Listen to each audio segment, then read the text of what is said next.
Smart city और नए नवाचार से देश भर को अपनी ओर आकर्षित करने वाली शहर हाल फिलहाल में ही स्वच्छता में एक बार फिर नंबर 1 का खिताब अपने नाम किया है।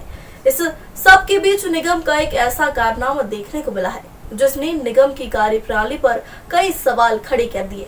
इस शहर में होने वाले इंटरनेशनल T20 मैच, जो कि आज भारत बनाम दक्षिण अफ्रीका के बीच खेला जाना है, उसके एक दिन पूर्व नगर निगम का अमला टैक्स वसूलने MPCA के दफ्तर पहुंच गया। शहर में हो रहे मैच के पासेस और टिकट नहीं मिलने के चलते जिस तरह निगम ने टैक्स बकाया बताकर जो कार्रवाई की है तो बहुत ही निंदनीय है। क्रिकेट मैच के एक दिन पूर्व जिस तरह निगम का अमला टैक्स वसूली के नाम पर डराने धमकाने का काम कर रहा है तो वो कतई भी सही नहीं है, क्योंकि इसमें कहीं ना कहीं हमारी व्यवस्थाओं को धाराशायी करने का प्रयास किया गया। यदि हम ऐसी एसोसिएशन के साथ इस तरह का व्यवहार किया जा रहा है तो फिर ये लोग आम लोगों की किस तरह का व्यवहार करते होंगे, ये सोचने वाली बात है। जहां हम पर्यटन, टूरिज्म और इंडस्ट्रीज को बढ़ावा देने की बात कर रहे हैं, वहीं इंटरनेशनल मैच से पूर्व निगम की इस तरह की कार्रवाई इंदौर की छवि को धूमिल करने का प्रयास कर रही है, जिसकी शिकायत हम मुख्यमंत्री जी से करेंगे। म्यूनसिपल कॉरपोरेशन का ऐसा रिकॉर्ड नहीं है कि जिसको हमने ये बता सकता है कि हमारा कोई भी टैक्स का भुगतान हमने नहीं किया हो। दूसरी बात यह है कि आप अचानक यदि 29 तारीख को चिट्ठी लिखकर आप हमारे दफ्तर में आते हो और यदि आपको टैक्स की लायबिलिटी यदि थी तो आप एक नोटिस भेजते, दूसरी नोटिस भेजते और फिर हम नहीं जवाब देते तो फिर आप कार्रवाई करते। लेकिन मैच के ठीक एक दिन पूर्व आके डराना धमकाना और हमारी सारी व्यस्तताओं के बीच हमारी सारी व्यवस्थाओं को धराशायी करने का प्रयास करना, ये कितना दुखदाई है इसका मैं सोच नहीं सकता। कल रात को मेरे को नींद नहीं आई। मैं तो मुख्यमंत्री जी से भी आग्रह करना चाहूँगा कि इस तरीके से अधिकारियों के खिलाफ तुरंत एक्शन ले। उसका कारण है कि यदि नगर निगम की कोई कार्रवाई होती हो, उसमें साधारण आदमी यदि उसमें घुस जाए कोई और उनको यदि रोकने का प्रयास करे तो हमारे खिलाफ तो FIR दर्ज हो जाएगी साधारण आदमी के खिलाफ। और मध्य प्रदेश क्रिकेट एसोसिएशन अपने कार्य में जब व्यस्त था तो नगर निगम के अधिकारियों को ये किसने अधिकार दिया था कि वो हमारे अकाउंट डिपार्टमेंट में घुस के हमारी कुर्सियों पर जाकर बैठ जाए? ये लता अग्रवाल अपने आप को क्या समझती है? लेकिन फिर भी मैं ये कह रहा हूँ कि हमारा तो नगर निगम से कोई झगड़ा नहीं है, जिला प्रशासन से झगड़ा नहीं है, पुलिस से झगड़ा नहीं है, सब लोग हमको कोऑपरेट कर रहे हैं। लेकिन ये कल का जो घटनाक्रम है ये बहुत ही निंदनीय है और ये किसी के साथ भी हो सकता है। इसीलिए मैं इसके खिलाफ आवाज़ उठाने की बात कर रहा हूँ कि यदि मध्य प्रदेश क्रिकेट एसोसिएशन जैसे व्यवस्थित प्रोफेशनली चलने वाले एसोसिएशन जिसमें बड़े बड़े लोग अध्यक्ष रहे, उनके साथ यदि नगर निगम ऐसा बर्ताव कर सकती है तो साधारण आदमी के साथ कैसा बर्ताव कर सकती है, ये कमिश्नर मैडम को सोचना चाहिए, मुख्यमंत्री को सोचना चाहिए, मुख्य सचिव को सोचना चाहिए और इंदौर की जनता को सोचना चाहिए कि इंडिया और साउथ अफ्रीका मैच के एक दिन पहले नगर निगम इस तरीके की कार्रवाई करने का डर दिखा के पासेस और इसके संबंध में हमको इंडिकेट कर रही है। इसलिए मैंने तुरंत हमारे लोगों को आदेश किया कि 32 लाख रुपए जो ये मांग रहे हैं इनको तुरंत दे दीजिए। तो उन्होंने हमको ये कहा, हमारे अधिकारियों ने, कि ये हमेशा से म्यूनसिपल कॉरपोरेशन उषा राजे ट्रस्ट ग्राउंड के नाम से हमको प्रॉपर्टी टैक्स बेचते हैं। उसकी मतलब कहने का मतलब है कि अभिलाष खांडेकर का टैक्स यदि कोई अनिल शर्मा के नाम पर यदि आप भेजोगे तो अभिलाष खांडेकर कैसे पे कर सकते? तो हमने उनको पिछले 3 वर्षों से हम कागज़ पे लिख के दे रहे हैं उनको, हमारे पास कागज़ है, मैं आपको बता दूंगा। तो उसमें हमने कहा कि मध्य प्रदेश क्रिकेट एसोसिएशन के नाम से आप प्रॉपर्टी टैक्स का बिल रेज करेंगे तो हमको पेमेंट करने में सुविधा होगी। हमारे ऑडिटर्स उससे ऑब्जेक्शन ले रहे हैं। 3 साल से नगर निगम ने इसकी तरफ ध्यान नहीं दिया है और इस मामले को आज भी हमारे पास जो बिल आ रहे हैं वो उषा राजे ट्रस्ट ग्राउंड के नाम पर, ऐसी कोई संस्था या अस्तित्व में नहीं है।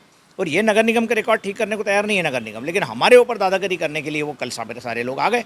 मेरे को इसका बहुत नाराज़गी। और इंदौर शहर जो आदर आतिथ्य के लिए माना जाता है और इंदौर में नए नए अफसर आकर अपनी तरफ की क्या दादागिरी करना चाहते हैं, लेकिन हम लोग छोटे हैं, हम इन लोगों से लड़ नहीं सकते हैं। आपके माध्यम से मैं जनता को, मुख्यमंत्री को निवेदन करना चाहूँगा कि इस तरीके के अधिकारियों को नियंत्रण में रखें, इनके खिलाफ एक्शन ले, क्योंकि ये मामला मेरा नहीं है, ये मेरा निजी मामला नहीं है। ये मध्य प्रदेश संगठन, क्रिकेट का संगठन, ये इंदौर के लिए मैचेस करता है। कल यदि हमने ये सोचा कि हम इंदौर में मैच करना बंद कर देंगे तो इंदौर का क्या होगा फिर?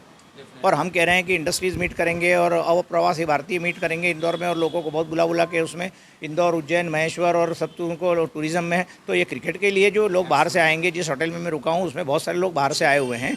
तो फिर इंदौर में यदि क्रिकेट टूरिज़्म खत्म हो जाएगा तो नुकसान किसका होगा?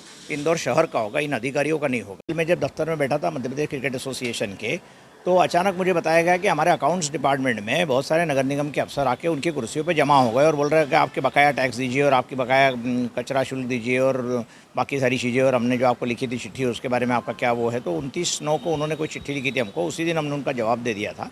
हमारी किसी से कोई दुश्मनी नहीं है, लेकिन हमें एक अंतर्राष्ट्रीय क्रिकेट मैच के आयोजन में हम व्यस्त होते समय अचानक 10, 12, 15 जीप्स और बहुत सारे अधिकारी अपने वॉकी टॉकी लेकर हमारे दफ्तर में घुस जाते हैं रिमूवल गैंग के नाम पर और बताने की कोशिश करते हैं कि यदि आपने ये नहीं किया तो हम वो कर देंगे। फिर उन लोगों ने बड़ी मुश्किल में हमारे अकाउंट्स के डिपार्टमेंट के बाकी छोटे अधिकारियों ने उनको कहा कि हमारा अध्यक्ष महोदय जी से मिले। बोले हम क्यों मिलेंगे उनसे। फिर वो मेरे कमरे में आए, लता अग्रवाल और उनके साथ में कई सारे अधिकारी थे, और वो लोग लगभग हमको डराने की उसमें बात कर रहे थे। बोले आपने एंटरटेनमेंट मनोरंजन कर नहीं दिया अपने पिछली मैच का, रोड सीरीज़ का। मैंने कहा मैडम, रोड सीरीज़ जो है वो बम्बई वालों ने ऑर्गेनाइज़ की थी, हमारा जो क्रिकेट स्टेडियम है हमने किराए पे दिया था, तो आप ये गलत बोल रही है, उसके हमको मनोरंजन टैक्स देने का हमारा कोई लत। बोले हम तो उनको फ़ोन कर रहे हैं बम्बई में और वो ले नहीं रहे फ़ोन। मैंने कहा इसकी जवाबदारी हमारी नहीं है। दूसरी बात बोली कल के मैच के अपना एंटरटेनमेंट टैक्स नहीं दिया। मैंने कहा कल मैच तो हो जाने दीजिए मैडम, मैच जब हो जाएगा, जब आपके वहाँ से नोट आएगा, हमारे को जो हिसाब आएगा उसके हिसाब से हम देंगे। कल यदि बारिश हो गई तो क्या होगा, भगवान न करे बारिश हो। लेकिन मूल बात ये है कि ये हमको डराने धमकाने की बात हो रही है, और हमको डराने धमकाने के साथ में इसके पीछे को और दूसरे उद्देश्य है। हम तो क्या छोटे क्रिकेट आयोजक है, हम सरकार से कैसे लड़ सकते हैं, हम नगर निगम के अधिकारियों कैसे लड़ सकते हैं, हम IAS अफसरों से कैसे लड़ सकते हैं। IAS अफसर बहुत बड़ा व्यक्ति होता है, बहुत पावरफुल होता है, लेकिन मध्य प्रदेश क्रिकेट एसोसिएशन जिसके अध्यक्ष माधवराव सिंधिया थे, जिसके अध्यक्ष ज्योतिरादित्य सिंधिया जी थे, जिसके अध्यक्ष संजय जगदाले जी थे, अच्छे लोगों ने हमेशा मध्य प्रदेश क्रिकेट एसोसिएशन ने अच्छा काम किया। इसी वर्ष हमने पहली बार रणजी ट्रॉफी जीती है, और हमारे ऊपर किसी भी तरीके का पिछला कोई भी म्यूनसिपल कॉरपोरेशन का ऐसा रिकॉर्ड नहीं है कि जिसको हमने ये बता सकता है कि हमारा कोई भी टैक्स का भुगतान हमने नहीं किया हो। दूसरी बात यह है कि आप अचानक यदि 29 तारीख को चिट्ठी लिखकर आप हमारे दफ्तर में आते हो, और यदि आपको टैक्स की लायबिलिटी यदि थी तो आप एक नोटिस भेजते, दूसरी नोटिस भेजते, और फिर हम नहीं जवाब देते तो फिर आप कार्रवाई करते। लेकिन मैच के ठीक एक दिन पूर्व आके डराना धमकाना। इस तरह मैच के एक दिन पूर्व नगर निगम की टैक्स वसूली की कार्य प्रणाली कहीं न कहीं निगम कर्मचारियों की नीति और नियत दोनों पर कई सवाल खड़े करते हुए नजर आ रही।